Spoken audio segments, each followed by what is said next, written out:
వచ్చిన ఆహుతులందరికీ మనవి 12 గంటల 30 నిమిషాలకు చలికిపోయి పంచం వచ్చింది.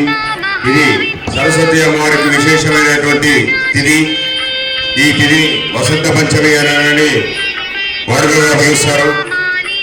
ఇటు వసంత పంచమి రోజు సరస్వతి అమ్మవారి పుట్టినరోజుగా భావించి ఈ రోజు ఎవరైతే అక్షరాభ్యాసం చేసుకుంటారో వారి పిల్లలకు అఖండ విద్యాప్రాప్తి కలుగుతుంది అని చెప్పడంలో ఏమాత్రం సందేహం లేదు. కాబట్టి ఇది విశేషమైనటువంటి రోజు. తల్లిదండ్రులందరూ కూడా నూతనంగా పాఠశాలలో జరిపించే పిల్లలందరినీ వారు కోరుకున్నటువంటి విద్యాలయాలకు తీసుకుని వచ్చి ఇది విశేషమైన రోజు వారందరూ కూడా తమ పిల్లల చేత ఓం నమః శ్రీవాయ సిద్ధం నమః శ్రీ సరస్వతి మాతా దేవతాయ నమః అని పలక మీద రాయించుకుంటే వారందరికీ కూడా అఖండ విద్యా ప్రాప్తి కలుగుతుంది అనడంలో ఏమాత్రం సందేహం లేదు. కాబట్టి ఇటువంటి మంచి సందర్భాన్ని తల్లిదండ్రులందరూ కూడా వినియోగించుకోవాలని మనవి. సర్వే జనా సుఖినో భవంతు.